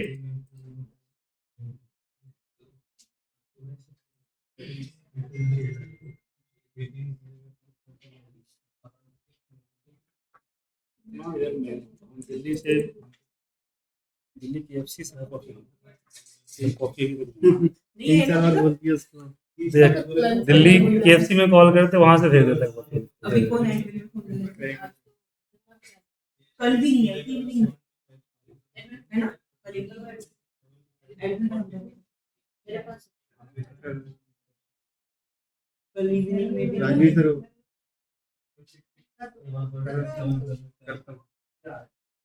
पानी भी नहीं है। ये क्या है? रिजल्ट क्या है? डेसिमल निकलना और डेसिमल है अलग में, उसको मैं डिवाइड करता हूँ। नहीं, ये 49 है। ये उसको आपने मल्टीप्लाई कर सकते हैं। ये नंबर शीट बना हुआ है तो भेज रहा हूँ, इसलिए नंबर लेना नहीं, नंबर लेना होगा।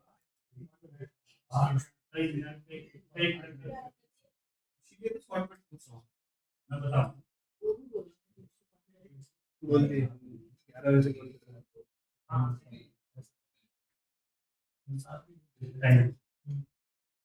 इसको कन्वर्ट करना है।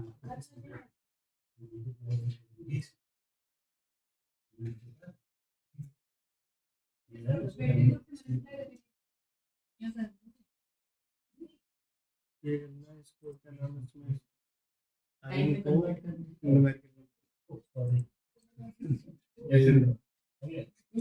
इसको टाइम में करना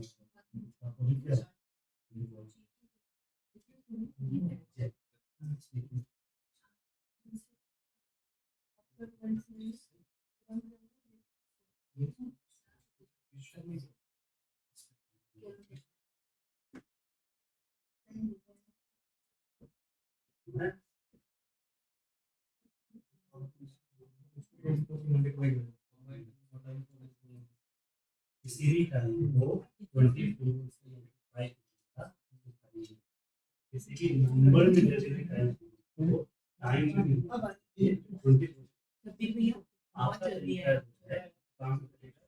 सबसे वेट करेंगे। पानी भी ला दीजिएगा।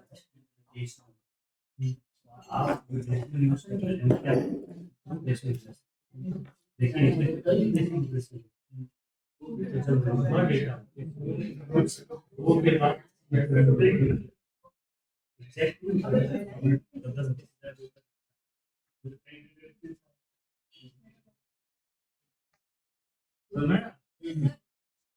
विवाद किया जा सकता है, लेकिन विवाद टाइम को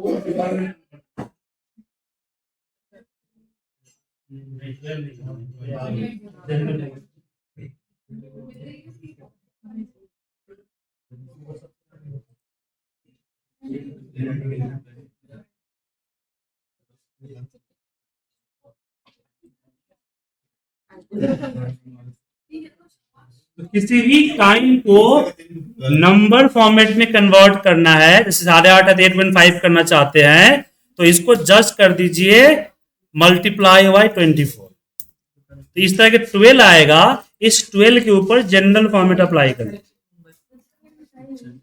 ठीक है। दूसरा, अगर कोई टाइम ऑलरेडी नंबर में डाला हुआ 8.5 तो इसको टाइम में कन्वर्ट करना है तो डिवाइड करेंगे, अपोजिट जस्ट डिवाइड बाय 24। और इस तरह का फॉर्मेट आया तो इस पे टाइम का फॉर्मेट जो मैं बताया था, शॉर्टकट कौन सा बताया था आपने? क्या चीज का, वो टाइम, आपको डिफरेंस के लिए शॉर्टकट नहीं है, वो टाइम के लिए control shift at the rate, control shift at the rate, कुछ ऐसे ही पर वो एमपीएम लगा देगा।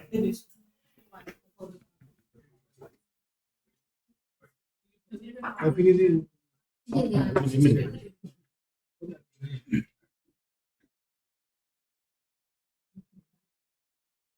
2:30 बजे दे दीजिए।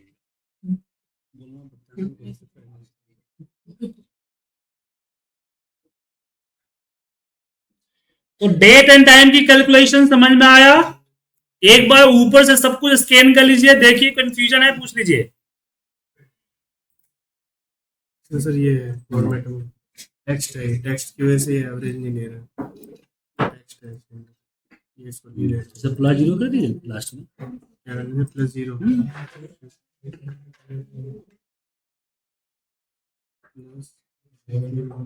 बस सबको करना है, एक एक करके ड्रैग कर दीजिए ना। एवरेज नहीं, एवरेज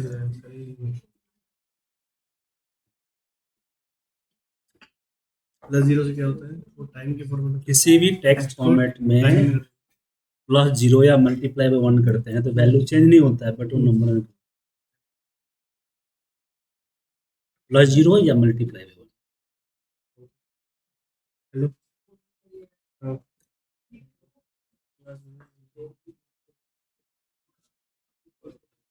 क्या हेलो ये देखिए ना, सिंपल सा क्लास में टाइम को मल्टीप्लाई 24 कीजिए तो ये नंबर में आ जाएगा। ये इस तरह का आया ना, तो इसमें नंबर कर दीजिए जनरल। बता दूंगी जी अगर टाइम फॉर्मेट हमारा एएमपी हाँ, अगर टाइम को नंबर में कन्वर्ट करना है, नंबर को टाइम में कन्वर्ट करना है तो डिवाइड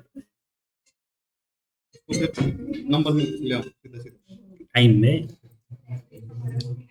टाइम का नंबर में लाना है, नंबर आ गया जो आ रहा है उसको नंबर में फॉर्मेट में लाओ, नंबर फॉर्मेट। हाँ, नंबर फॉर्मेट में यहाँ से लाएंगे।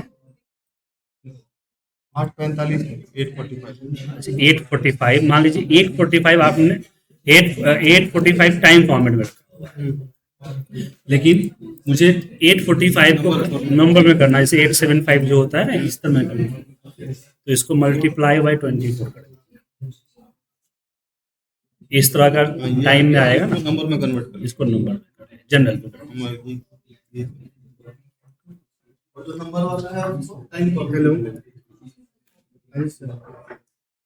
अगर जैसे नंबर जैसे ये नंबर है आपका, पहले इसमें डाला होगा, आपको इसमें डाल तो उसको डिवाइड करें बाय 24 आया, इस तरह डेसिमल में। तो इस पे टाइम फॉर्मेट में कस्टम में जाइए, कस्टम कहाँ गया, टाइम के अंदर यहाँ पे ये वाला नहीं तो ये बाल लीजिएगा तो AM PM आएगा, तो डिफरेंस अगर होगा 45 घंटे 40 घंटे उस पर दिक्कत होगा, तो ये लीजिएगा तो पूरा टाइम दिखाएगा।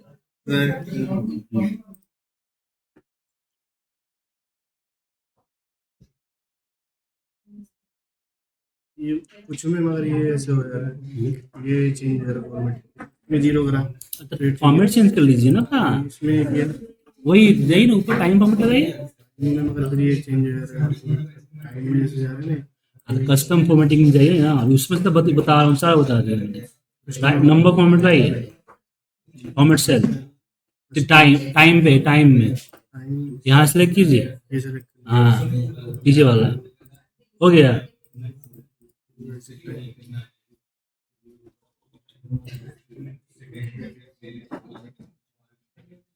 या नीचे का फॉर्मेट प्लस करके ऊपर कर दीजिए, फॉर्मेट प्रिंटर से, फॉर्मेट नहीं आता है, फॉर्मेट प्रिंटर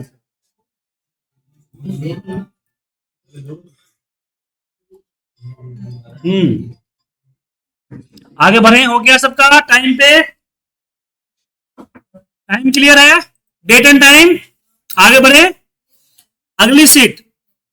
अब बात करेंगे कंडीशन पे, मतलब मुझे अगर कोई चीज करना है लेकिन एक कंडीशंस है, जैसे एग्जांपल के लिए एक क्वांटिटी सोल्ड हुआ है, मुझे यहां इंसेंटिव देना है, लेकिन इंसेंटिव में कंडीशन ये है कि भाई सबको नहीं देंगे, जिन्होंने 60 से ऊपर क्वांटिटी सेल हुआ है उसी को 500 देना है, बाकी को 0। तो मैनुअली आप एक एक चेक करेंगे, यहां पे टाइप करेंगे इस तरह से, तो टाइम काफी लगेगा। इसके लिए हम इफ कंडीशन लगाएंगे, ध्यान से देखिए फिर ट्राई कीजिएगा।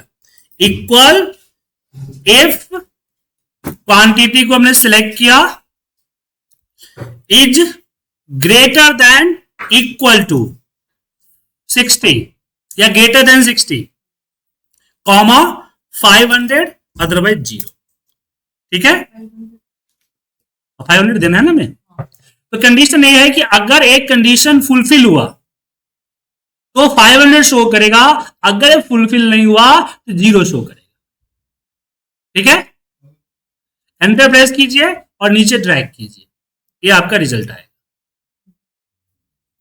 दोबारा दिखा बताता हूं, इक्वल इफ में यहां पे हमने दिया ग्रेटर देन इक्वल टू 60, ऐसा हुआ तो 500, अदरवाइज 0।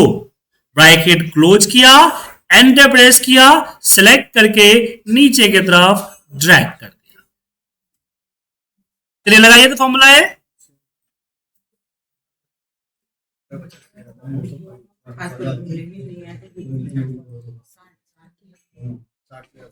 उज्जवल जी आपको एक्सेल बढ़िया सीखने की जरूरत है। आप जो काम कर रहे हैं ना, स्मार्ट लर्निंग, हार्ड वर्क,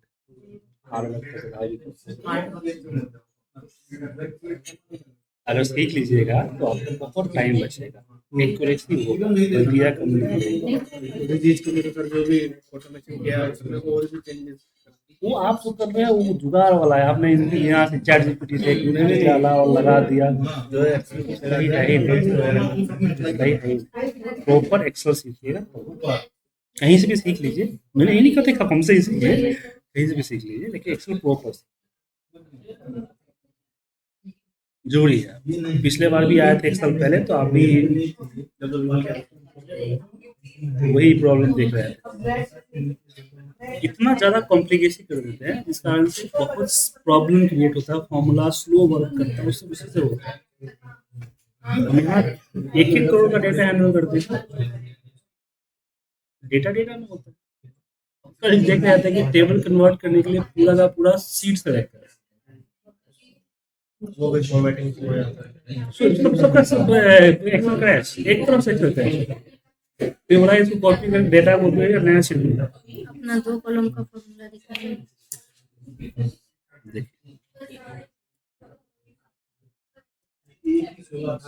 आप जो फॉर्मूला लगा रहे हैं कुछ नहीं दिख रहा है आपको, रिपोर्ट जो डेटा से आया इसमें फोटो का सब कुछ है। आप सोचते हैं कि इसमें कुछ मैंने यहाँ लगाया यहाँ लगाया, एक ही फॉर्मूला पूरे से एक ही फॉर्मूला पूरा रिपोर्ट दे रहा है, सब एक ही फॉर्मूले से आता है, ठीक है ना, सब फॉर्मूले से, चार्ट वार्ट सब फॉर्मूला से, इनमें अलग अलग फॉर्मूला नहीं है, सब नहीं एक ही फॉर्मूला। देखिए डिलीट करूंगा सब हट जाएगा, एक ही फॉर्मूला, ठीक है। और ये डायनेमिक है, ऐसा नहीं है कि ये हुआ, अगर मुझे यहाँ ऑल की जगह पे टॉप 3 चाहिए, टॉप 5 किया, टॉप 5 किया, वो जो आप लोग यूज कर रहे हैं वो ठीक है। अलग कंपनी में जब कॉर्पोरेट सेक्टर वगैरह में जाइएगा, ये सब चीज़ बेसिक कंप्यूटर ऑपरेटर वाले बात, कंप्यूटर ऑपरेटर डेटा जब आपको मिलेगा 1-1 करोड़ का डेटा मिलेगा, एक्सेल शीट में डेटा आएगा नहीं, उसको मैनेज करना पावर क्वेरी से, पावर भी अलग हुआ, पावर क्वेरीज के अंदर तो इसमें जो यूज करते हैं एक्सेल, ये primary reference and MS project में एक्सेल यूज करते हैं सॉफ्टवेयर। तो प्लानिंग का डेटा के बाद प्लानिंग अलग से करते हैं, प्लानिंग से पहले डेटा लेते हैं। मान लीजिए कि आपकी कंपनी का 10 साल का जो आपका वर्क रिकॉर्ड है, इसके ऊपर एनालिसिस करके ट्रेंड निकालना है कि किस साल में कितने % से हम आगे की तरफ बढ़ रहे हैं, उसके लिए पूरे 10 साल का डेटा निकालना पड़ेगा। क्या लगा 10 साल का डेटा 2-10,000 होगा, नहीं वो तो पूरी चीज़ है, उसमें डिफरेंट पैरामीटर करोड़ों का होगा, करोड़ों रो का होगा, और उसको हैंडल कैसे कीजिएगा, उसको इस तरह की रिपोर्ट में हैंडल कीजिएगा तो हो गया। ओके, इफ हो गया तो थोड़ा सा और एडवांस हम चलते हैं। हमने आपको लास्ट टाइम सीरियल नंबर करके बताया था डे 1 में, जहां पे हमने 1 लिखा, 2 लिखा और नीचे की तरफ ड्रैग कर दिए, नंबर आ गए, और भी बहुत तरीके बताए थे। अब जैसे कि मैं यहाँ डेटा एंट्री कर रहा हूं, मैंने 1 किया, नाम दिया हमने यहाँ पे पूजा, किसी के नाम पूजा हो तो प्लीज माफ कीजिएगा, यहाँ पे पुणे और अमाउंट में 500 हमने डाला। अब नीचे डेटा एंट्री कर रहे हैं, फिर 2 लिखना पड़ रहा है। मैं चाहता हूं कि नहीं, मैं सीरियल नंबर लिखूं ही नहीं, मैं सिर्फ डेटा एंट्री करूं, सीरियल नंबर ऑटोमेटिक जनरेट होता है। अगर मैंने नेम टाइप कर दिया तो सीरियल नंबर 2 ऑटोमेटिक होना चाहिए, 3 ऑटोमेटिक होना चाहिए, 4 ऑटोमेटिक होना चाहिए। हाँ, एंटर प्रेस करते हैं। तो इसके लिए क्या होगा, यहां पे फॉर्मूला लगेगा इफ का। इफ अगर हमने इसको सिलेक्ट किया ग्रेटर देन 0, तो जो नेम वाला सेल है उसको सिलेक्ट किया हमने, तो बोला ग्रेटर देन 0। अब ग्रेटर देन 0 क्यों किया? क्योंकि जो आपका ब्लैंक सेल है वो 0 होता है, कुछ भी टाइप कर दिया मतलब ग्रेटर देन 0। अगर ऐसा हुआ तो ये अपने ऊपर वाली वैल्यू में जाएगा, उस पर +1 कर देगा। जो पहली सीक्वेंस है उसमें एक ऐड करके नीचे डाल दे। अगर नहीं है तो मैं इसको कीप ब्लैंक रखना चाहता हूं, तो इन्वर्टर कॉमा को ओपन किया एंड क्लोज कर दिया, तो ये ब्लैंक, ब्रैकेट क्लोज किया, एंटर मारा, नीचे की तरफ ड्रैग किया। अब यहां पे कोई भी नाम लिखूंगा, सीरियल नंबर अपने आप आ जाएगा। ठीक है, इसमें पहले से फॉर्मूला हम लगा रखे हैं लेकिन ब्लैंक दिख रहा है। कैसे किया मैं दोबारा दिखाता हूं। हम करेंगे यहां इक्वल इफ, टैब प्रेस कीजिए या ब्रैकेट ओपन कीजिए, और नेम वाला जो सेल है सिर्फ सिंगल सेल हम सिलेक्ट कर लेंगे, देन कॉमा। अब इसमें हम करेंगे ऊपर वाली वैल्यू, सॉरी माफ कीजिएगा, ग्रेटर देन 0 लगाना था ना, ग्रेटर देन 0, ऊपर वाली वैल्यू में हम +1 करेंगे। ठीक है, अदरवाइज यहां पे inverter comma open and close, bracket close कर दिया। ठीक है, एंटर प्रेस कीजिए और इसको नीचे की तरफ, इसमें ब्लैंक दिखेगा बट फॉर्मूला इसके अंदर है। ठीक है ना, ये जब डेटा आएगा तो अपना काम कर लेगा, नहीं तो ऐसे ही पड़ा रहेगा, नीचे तक ड्रैग करके छोड़ दीजिए। अब डेटा एंट्री टाइप कीजिएगा, अपने आप यहां पे देखिए। अब इसमें मैं बीच में अगर जगह छोड़ दूं, हाँ, उसके बाद कंटिन्यूएशन में पहले बताइए कि शुरू से ही ऐसे तेरे क्वेश्चन पूछते हैं या कहीं कोर्स किया था आपने? अगर एक कॉलम डिलीट हो जाए तो इसके लिए फॉर्मूला ही पूरा चेंज करना पड़ेगा। इधर आइए,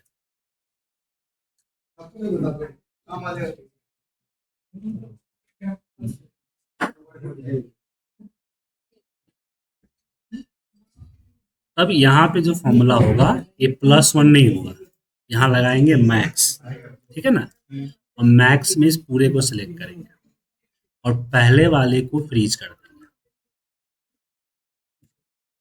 ठीक है, और फिर इसमें करेंगे +1, ये फॉर्मूला। और अगर मेरे पास 7 तक है तो 7 को नहीं, जहां लग रहा है उसके ऊपर दो, उसके ऊपर 1 या 2 जो भी। ठीक है ना, और फिर नीचे तक इसको ड्रैग कर। तो अगर ब्लैंक हुआ तो यहाँ पे स्किप पे जाएगा, समझ गए? अच्छा, उसमें जैसे ब्लैंक ए सिंपल फॉर्मूला होगा। ठीक है, और इसमें लिमिटेशन हुआ कि बीच में गैप हुआ, उसके लिए ए हो गया हमारा थोड़ा सा डायनेमिक फॉर्म। मैक्स क्या करेगा कि ब्लैंक होता है उसको इग्नोर कर, मैक्सिमम वैल्यू निकाल देगा, मैक्सिमम वैल्यू +1 कर दिया। जो फॉर्मूला डिफॉल्ट वैल्यू ऐड कर दी तो वो ब्लैंक की जगह कोई वैल्यू ऐड कर दी, उससे प्रॉब्लम नहीं है। अगर यहाँ पे कुछ ऐड कर दिया आपने तो नंबर अरेंज हो जाएगा। एक फॉर्मूला तो रखे मैक्स में देखा था, वो नहीं है तो ब्लैंक हो जाएगा, उसका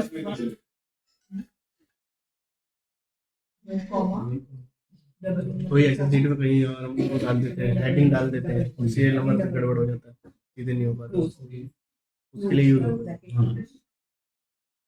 ठीक है,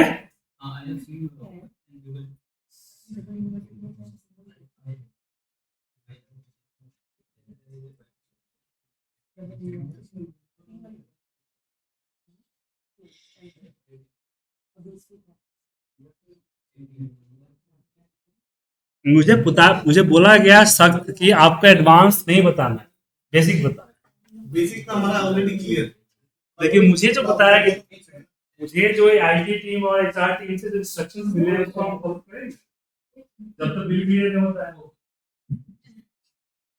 क्या लिमिट होने के बाद हम सो सकते हैं। लेकिन आपका उत्तर बता दीजिए।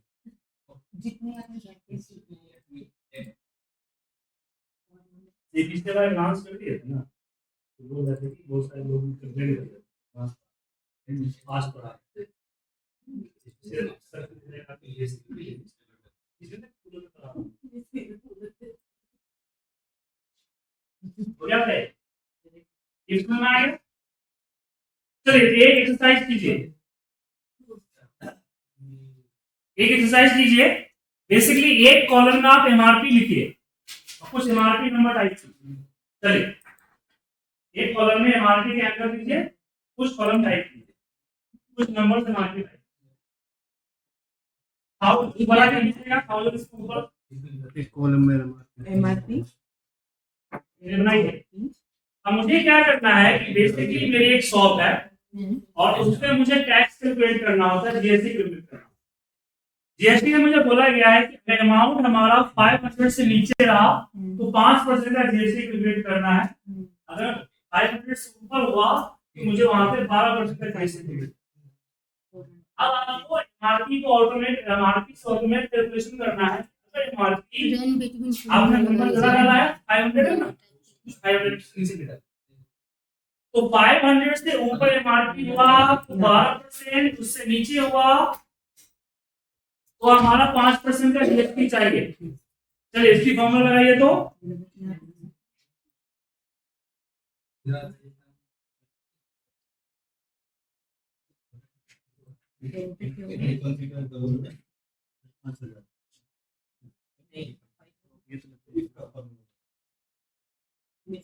इफ फॉर्मूले की मदद से एमआरपी अगर 500 से ऊपर है तो 12%, नीचे है तो 5%। कैलकुलेट कीजिए सर, आप ही कीजिए। यहाँ पे आप ध्यान दीजिए,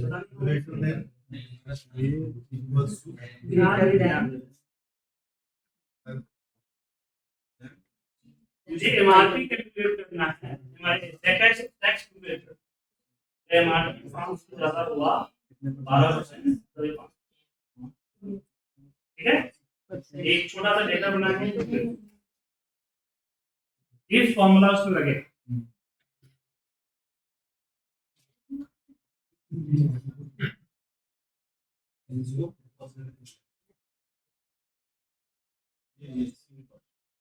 जीरो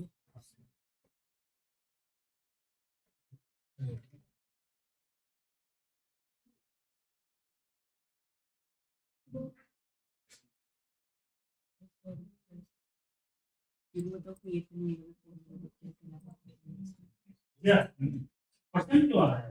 कैलकुलेशन करना हमको जीएसटी से जीएसटी अमाउंट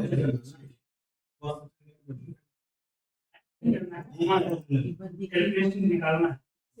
जब 5,000 का 12% निकालना, 500 का 400 का 5% निकालना, लेकिन फॉर्मूला लगाओ अभी वाली एक ही फॉर्मूला निकालना, परसेंटेज को नहीं करना, परसेंटेज को ही नहीं करना।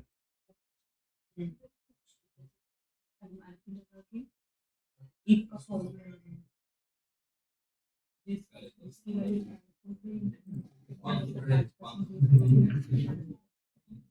12% कैलकुलेट करना है, 12% शो नहीं करना है। तो यहाँ पे परसेंट नहीं चाहिए, अमाउंट चाहिए। 1000 रुपये हुआ 20 होगा ना, 120 चाहिए, परसेंटेज नहीं चाहिए। परसेंटेज मुझे पता नहीं है, अमाउंट निकालना है ना।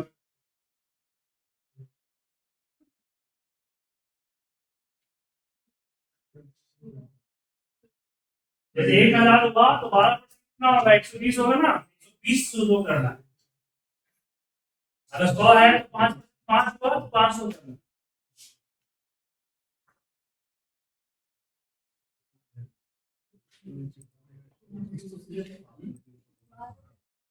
आपने क्या किया, फॉर्मूला कहाँ लगा? फॉर्मूला ये फॉर्मूला किया कि आपने 120 क्यों लिख दिया? मतलब एग्जांपल आपको दिया 120 कैलकुलेट करना होगा। यहाँ पे 5, यहाँ पे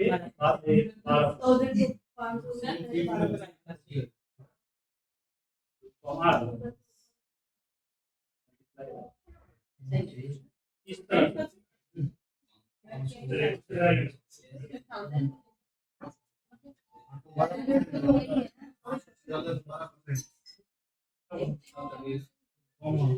कम है 5%, कुछ नहीं 5% ऑलरेडी एप्लीकेबल है। नहीं, दोबारा लगा लीजिए। 500 के लिए 5%।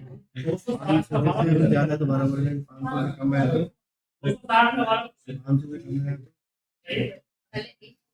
हाँ, ये सही सही है। जब आपका ये समझ में आया?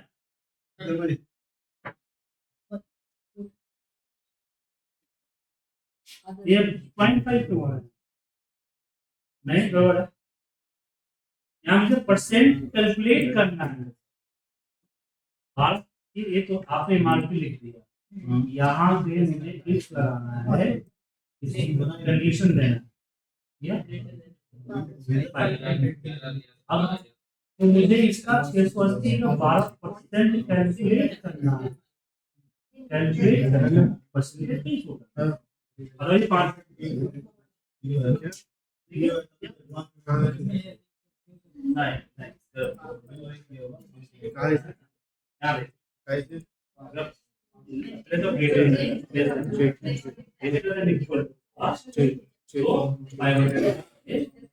ऐसा हुआ, इसका कैलकुलेट करना है 12%। क्या बनेगा? equals to 500 greater than equal to देना है equal to 500 comma value again ना? अगर ये कंडीशन हुआ एक कैलकुलेशन करें, ये फॉल्स हुआ एक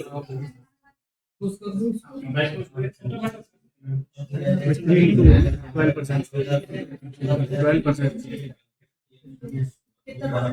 कॉमा कॉमा है ना? ये बाद में नहीं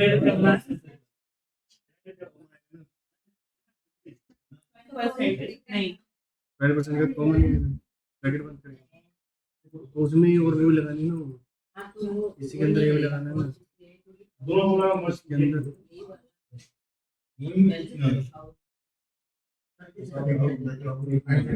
5% नहीं शो करना है, 5% अमाउंट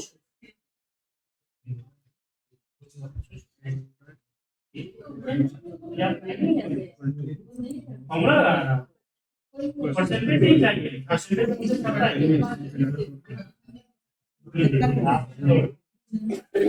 यहाँ जो है 390 नहीं चाहिए, मुझे चाहिए कि ये नंबर है उसका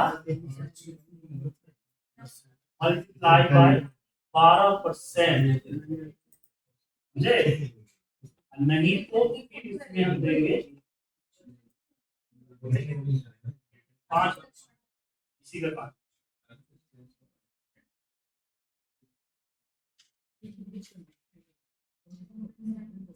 हो गया।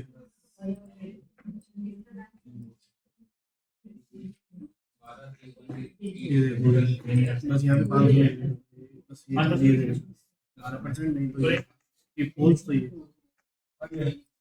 400 का 5%,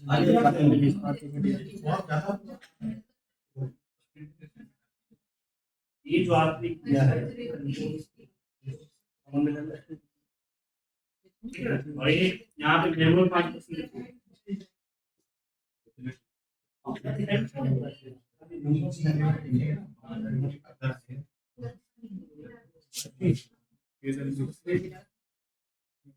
नाम रख देंगे हो गया। 8 हाँ सही है।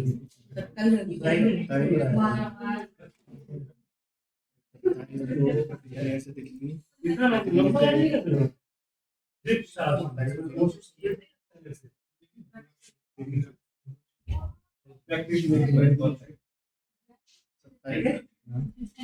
हेलो दीजिए यही पे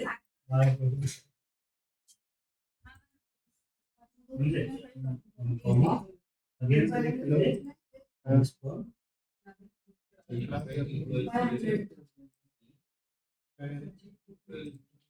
छोड़ गया यही बताओ सेम है, आपका फॉर्मूला अलग ही याद परसेंटेज आ रहा है, मतलब 12% इसका 12% गया है। हाँ वही निकालना है, टैक्स जीएसटी निकालना है। बोला अभी वो चाहिए, इसलिए मैंने वो नहीं ऐसा ठीक है जीएसटी कैलकुलेट करना है। जीएसटी कैलकुलेट कर दिया था, उसके बाद इसके साथ जीएसटी अमाउंट ऐड करके वो भी एक चीज मिल है। आप जरा 27 27 आप हाईलाइट कर सकते हैं, सीधा आप आगे न्यूटन लेना चाहिए। हो गया सबका? चलिए, जिनका नहीं हुआ है उनको मैं बताता हूँ, देखिए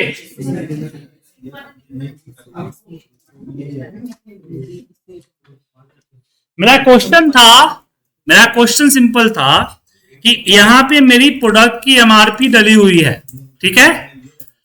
अब मुझे यहां पे जीएसटी कैलकुलेट करना है, जीएसटी कैलकुलेट करना है, और जीएसटी में मुझे बोला गया है कि अगर एमआरपी 500 से ऊपर हुआ तो 12% जीएसटी निकालो, नहीं तो 5% निकालो। तो यहां पे हमने दिया इफ, इसको सिलेक्ट करके पहले तो लगाई कंडीशन 500 का, या equal to greater than equal to 500 भी कर सकते हैं, और ट्रू हुआ तो इसी नंबर का 12%, ठीक है, नहीं तो 5%, ठीक है। ब्रैकेट क्लोज कर दीजिए। अब यहां पे नीचे ड्रैग कर दीजिए। अब इस चीज को यहां पे इफ को समझिए। इफ का काम क्या होता है, सबसे पहले कंडीशन चेक करता है, ठीक है। कंडीशन चेक होने के बाद आप क्या करना चाहते हैं, कोई नंबर देना चाहते हैं, कोई वैल्यू देना चाहते हैं, या कोई फॉर्मूला या कोई कैलकुलेशन करना चाहते हैं, वो कर सकते हैं। पहला, अगर फुलफिल हुआ तो, नहीं हुआ तो क्या करना चाहते हैं वो आप यहां पे डाल सकते हैं। तो इफ का सिंपल सा है कि मैं एक इनपुट लूंगा और 2 आउटपुट दूंगा। इनपुट अगर ट्रू हुआ तो मैं पहला आउटपुट दूंगा, अगर इनपुट फॉल्स हुआ तो दूसरा आउटपुट दूंगा। तो इसका फायदा क्या होता है कि अगर आपके पास कोई डेटा है और किसी कंडीशंस को देख के कुछ रिजल्ट देने हैं, जैसे कि स्टूडेंट का रिजल्ट ये है कि 40 हुआ तो पास, नहीं तो फेल। अगर यहां पे मार्क्स है आपका,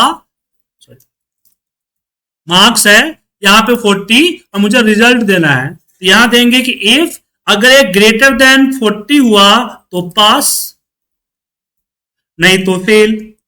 अब टेक्स्ट हम डाल रहे हैं इसलिए हमें इन्वर्टर कॉमा में डालना चाहिए, नंबर डालेंगे तो डायरेक्ट डाल देंगे, समझे।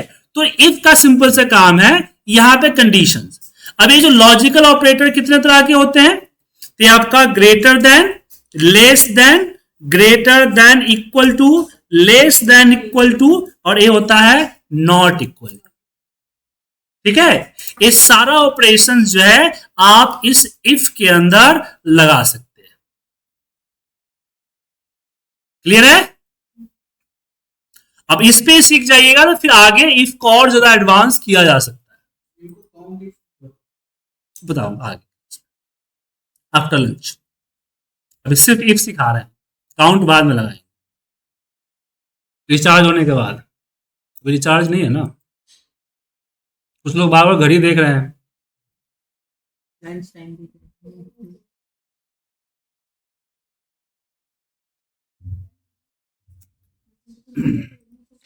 समझ गए? इफ फॉर्मूला में कोई दिक्कत? तो इफ फॉर्मूला बड़ी काम की फॉर्मूला है। अगर आपके डेटा पे जो मैनुअल वर्क करते हैं उसको ऑटोमेट करने का काम करता है। जैसे एग्जांपल के लिए आपके पास किसी का अटेंडेंस शीट आया हुआ है ओवर टाइम का, उसमें आपका टाइम ड्यूरेशन डाला हुआ है। अब आपको उसमें ओवर टाइम निकालना है, किसको ओवर टाइम देना है, किसको नहीं देना है। आपको ये चेक करना है लंच टाइम, किसने ब्रेक टाइम, किसने कितना कम लिया है, ज्यादा लिया है। 1 घंटे से ज्यादा ब्रेक टाइम लिया कौन है जो 1 घंटे से ज्यादा ब्रेक टाइम ले रहा है, कितने लोग हैं जो लेट आ रहे हैं। ये सब चीजें आप अप्लाई कर सकते हैं, ठीक है। तो सिंपल इफ समझ जाइएगा तो फिर आपको आगे के इफ समझ में आएगा। ओके